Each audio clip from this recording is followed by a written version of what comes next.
শোভাবাজার রাজবাড়িতে গিয়েছিলেন রাজ্যপাল সিভি আনন্দ বোস, জানিয়েছেন শারদীয়ার শুভেচ্ছা।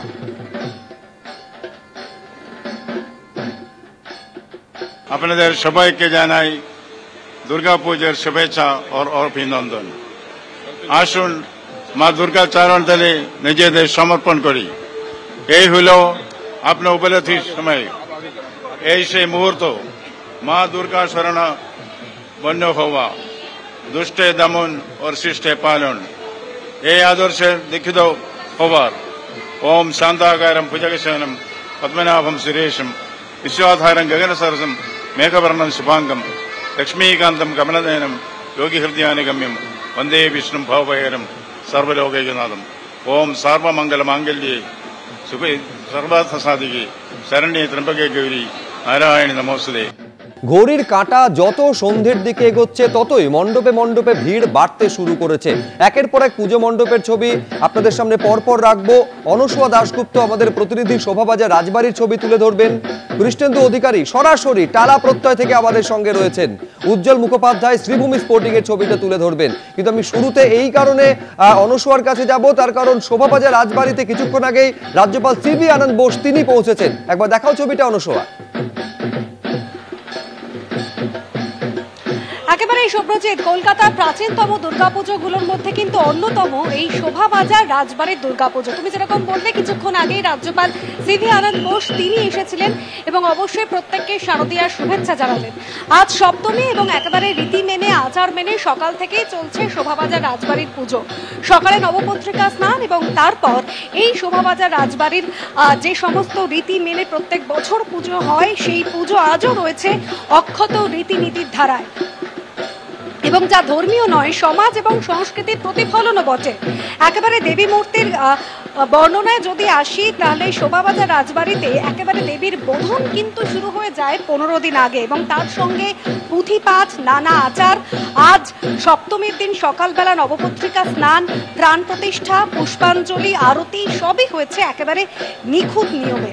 এবং মা দুর্গাকে এখানে কিন্তু একেবারে ঘরের মেয়ে রাজনন্দিনী হিসেবে ডাকা হয়, আর তাকে ঘিরে প্রতিদিন কিন্তু বিশেষ ভোগেরও আয়োজন থাকে। আজ রাজ্যপাল সিভি আনন্দ বোস কিছুক্ষণ আগে এসেছিলেন এবং জবে থেকে রাজা নবকৃষ্ণ দেব এই সাধারণ মানুষের জন্য এই শোভাবাজার রাজবাড়ির দরজা খুলে দিয়েছিলেন, তবে থেকে অগণিত মানুষের আগমন কিন্তু হয়। একেবারে শোভাবাজার রাজবাড়িতে কত মানুষ এসেছে দেখো সপ্তমীর সন্ধে, এবং এই সন্ধেতে বহু মানুষ ভিড় করেছেন। বিশেষত কিছুক্ষণ আগে রাজ্যপাল সিভি আনন্দ বোস এসেছেন এবং তিনিও বলছিলেন যে এই শোভাবাজার রাজবাড়ির পুজো যা চিরন্তন এবং এর টানে, এর সাবেকি আনার টানে, কলকাতার ঐতিহ্যকে মাথায় রেখে কিন্তু এই বাঙালি আনার টানে প্রত্যেক বছর মানুষ এখানে আসে। এখানে প্রতিমার বাহন যে সিংহ তা কিন্তু আদতে অনেকটা ঘোড়ার আদলে, যা শুধুমাত্র এই শোভাবাজার রাজবাড়িতেই কিন্তু দেখা যায়, যার গাত্রবর্ণ বাঁকা চাঁদের মতো। শতাব্দী পেরিয়ে গিয়েছে, প্রায় 250 থেকে 300 বছরের পুরনো এই পুজো, যা শতাব্দী পেরিয়েও এই রীতি কিন্তু অক্ষুণ্ণ রয়েছে। চালচিত্র, দেবী দুর্গার পিছনে থাকা যে চালচিত্র রয়েছে সেখানে কিন্তু শিব পার্বতীর সংসার, মাতৃত্ব, শক্তি, সেই সৌন্দর্যের অপূর্ব সংমিশ্রণ ফুটে উঠেছে। এই সব কিছু মিলিয়ে শোভাবাজার রাজবাড়ি আজও কিন্তু অনন্য, চিরন্তন। শুভ্রজিৎ।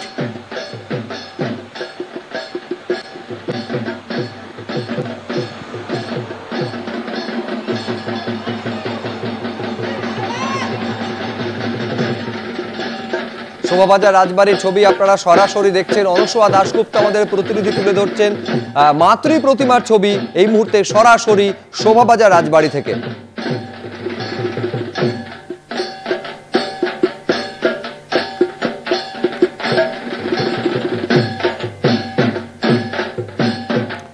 এইবার সরাসরি নিয়ে যাব টালা প্রত্যয়। কৃষ্ণেন্দু অধিকারী আমাদের সঙ্গে রয়েছেন। কৃষ্ণেন্দু, সপ্তমীর সন্ধ্যায় কতটা জমজমাট টালা প্রত্যয়?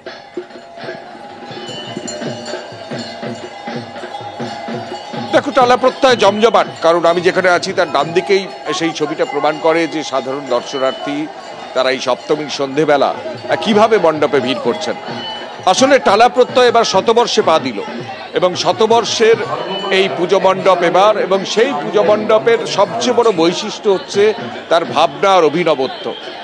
প্রথমে প্রতিমা দর্শন করাই, আমাদের ক্যামেরা পার্সনকে বলবো ভগবান শাহ সেই প্রতিমার ছবি দেখাতে। এখানে প্রতিমা এক অদ্ভুত মায়াবী রূপে ট্র্যাডিশনাল প্রতিমা থেকে অনেক আলাদা। কারণ এখানে প্রতিমা হচ্ছে কৃষক কন্যা। তুমি দেখো তার হাতে কোনো অস্ত্র নেই, তার হাতে এক লাঙল, এবং তার পায়ের নিচে যে বস্তা আছে, বস্তার নিচে যে দস্তাবেজ আছে, সেখানে কৃষি চুক্তির কথা লেখা আছে, কৃষি চুক্তির কথা লেখা আছে। অর্থাৎ এখানের যে থিম সেটা হচ্ছে বীজ অঙ্গন, এবং কৃষিকাজ, কৃষকের যে উৎপাদন করে কৃষক, তার বাড়িতেই অপুষ্টি।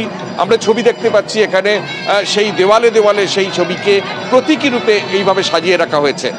আমাদের সেই ছবি দেখতে পাচ্ছি, ওপরে একটা লাইভ পারফরমেন্স হচ্ছে, এবং টালা প্রত্যয়ের যে ভাবনার অভিনবত্ব, অর্থাৎ আমাদের যে কৃষক সমাজ, কৃষিকাজ, তার চুক্তি, তার যে নেগেটিভিটি বা সেখানে রাসায়নিক সার প্রয়োগ করে তার যে মানে একটা খারাপ দিক, আবার কৃষক যে উৎপাদন করে তার বাড়িতে অপুষ্টি, তার বাড়িতে দুর্ভিক্ষ। অর্থাৎ একটা কৃষক এবং তার কৃষিকাজ এবং বীজ, সেটাকে ধরে এইভাবে মণ্ডপটাকে একটা সাজানো হয়েছে, এবং গোটা মণ্ডপটা একটা কাঠের স্ট্রাকচার, এবং সেই কাঠের স্ট্রাকচারে একটা অঙ্গনের মধ্যে যেভাবে সাধারণ দর্শনার্থী মানুষ প্রবেশ করেন সেইভাবেই করা হয়েছে। ওদিকে যে ছবিটা আমরা দেখতে পাচ্ছি, ডান দিকের ছবিটা, সেখানে ধানের গোলার মধ্যে একটা স্ট্রাকচার, অর্থাৎ কৃষিকাজ এবং বীজ, অর্থাৎ কৃষক কেন্দ্রিক যে জীবনযাপন। এখানে প্রতিমাও তিনি কৃষক কন্যা।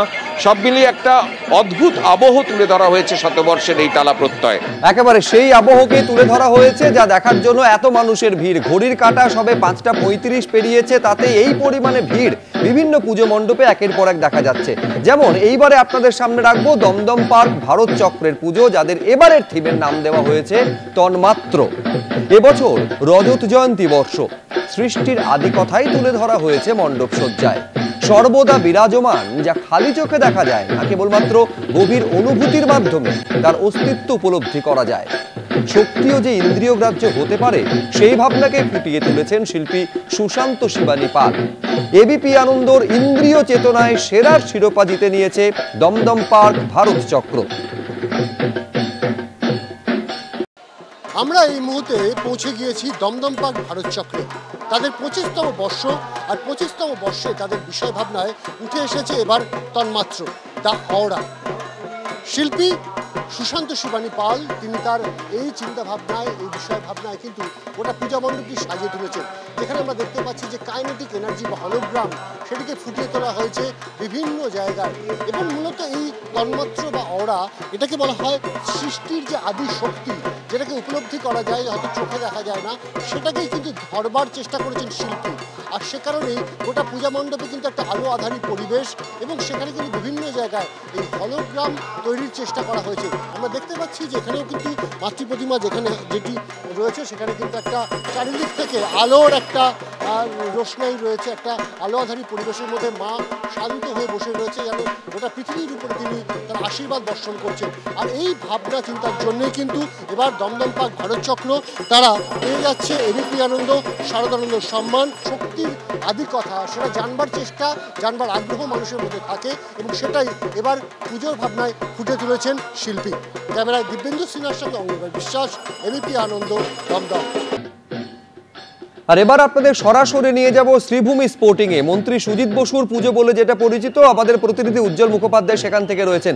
এক তো উজ্জ্বল যে মঞ্চের থিম ভাবনা, যা নিঃসন্দেহে দর্শকের কাছে আকর্ষণের কেন্দ্রবিন্দু, পাশাপাশি দেবী প্রতিমা, সোনার অলংকারে সাজানো হয় দেবী প্রতিমাকে। এই মুহূর্তে কি ছবি দেখছো? দেখো, প্রথমেই বলি, সেটা হচ্ছে এবারের যে প্যান্ডেল, সেই প্যান্ডেল নিঃসন্দেহে অপূর্বতার কাজ। কারণ এই অক্ষরধাম মন্দির, এই মন্দির তুলে ধরা হয়েছে এবং বলা হচ্ছে যে হিন্দুদের যতগুলি মন্দির রয়েছে, হিন্দু মন্দির আমেরিকার, তার মধ্যে এটা হচ্ছে দ্বিতীয় বৃহত্তম। 10,000-এরও বেশি কাজ আছে গোটা মন্দির জুড়ে, তার একটা রেপ্লিকা কার্যত এবার শ্রীভূমির এই প্যান্ডেলে। কিন্তু এখানে যারা দর্শক আসেন, তাদের কাছে কিন্তু মন্দির বা এই যে প্যান্ডেল, তার ঐতিহ্য থেকেও বড় হয়ে দাঁড়ায় সেটা হচ্ছে এখানকার ঠাকুর দেখা। এবং শ্রীভূমি এখন এমন একটা নাম, যেখানে দাঁড়িয়ে দর্শকরা কিন্তু তাদের তালিকায় অবশ্যই শ্রীভূমি রাখে। অর্থাৎ শ্রীভূমির ঠাকুর না দেখা হলে কোথাও যেন একটা অপূর্ণতা থেকে যায়, আর সে কারণেই কাতারে কাতারে মানুষের ভিড় এবার শ্রীভূমিতে। আমরা সপ্তমীর সন্ধ্যায় আমার বন্ধু শুভঙ্কর যে ছবি দেখাচ্ছে দেখতে পাচ্ছ যে একেবারে কাতারে কাতারে মানুষের ভিড়, সবাই আসছেন। এবং শ্রীভূমির ঠাকুরের অন্যতম বৈশিষ্ট্য হলো তারা কিন্তু এই দুর্গা ঠাকুর তৈরি করার ক্ষেত্রে তারা তাদের একটা সাবেকিয়ানা তারা বজায় রাখে। প্যান্ডেলের ক্ষেত্রে যতই অত্যাধুনিক ভাবনা ভাবুক না কেন, এই ঠাকুরের ক্ষেত্রে কিন্তু তাদের একটা সাবেকিয়ানা থাকে। এবং এই যে বড় যে আমরা ঝালরটা দেখতে পাচ্ছি, ঝাড়বাতিটা দেখতে পাচ্ছি, এটাও কিন্তু শ্রীভূমির একটা অন্যতম বৈশিষ্ট্য। বছরের পর বছর এই ঝাড়বাতিকেই কিন্তু ব্যবহার করা হয় শ্রীভূমিতে। অর্থাৎ প্রত্যেকবারের মতো শ্রীভূমি স্পোর্টিং ক্লাবের পুজো মণ্ডপে অসাধারণ শিল্পকর্মের সাক্ষী থাকতে সাধারণ মানুষ এবারও কাতারে কাতারে ভিড় করছেন। এবার আপনাদের দেখাবো আজাদগড় সেবক সংঘের পুজোর ছবি। এবিপি আনন্দর বিশেষ সম্মান জিতে নিয়েছে আজাদগড় সেবক সংঘ। আজাদগড় সেবক সংঘের এই বছরের মণ্ডপে একেবারে যেন মাটির টান, বেতের ঝুড়ি, মাটির প্রদীপ এবং মাটির বেশ কিছু মোটিভ সেখানে ব্যবহার করা হয়েছে সুউচ্চ মণ্ডপে। লাল রঙের সুন্দর ব্যবহার এবং গোটা মণ্ডপ জুড়ে বিভিন্ন চিত্রকলাতে দুর্গার প্রতিমূর্তি, সে যামিনী রায়ের দুর্গাই হোক না কেন বা পটের দুর্গা, সবটাই কিন্তু এখানে ফুটে উঠছে। এবং সেজন্যই এবছর এই পুজো বিশেষ সম্মান পাচ্ছে। উদ্যোক্তারা রয়েছেন, তাদের হাতেই পুরস্কার তুলে দেওয়ার পালা। সহজ মণ্ডপকে, সহজ ভাবনাকে তারা ধরেছেন, সেটা অত্যন্ত সুন্দরভাবে এখানে প্রতিফলিত হচ্ছে এবং সেই কাজের জন্যই এবছর অন্যতম ভালো পুজো হিসেবে বিশেষ সম্মান পাচ্ছেন এরা। ক্যামেরা উজ্জ্বল ঘোষের সঙ্গে অরিত্রিক ভট্টাচার্য, এবিপি আনন্দ, কলকাতা।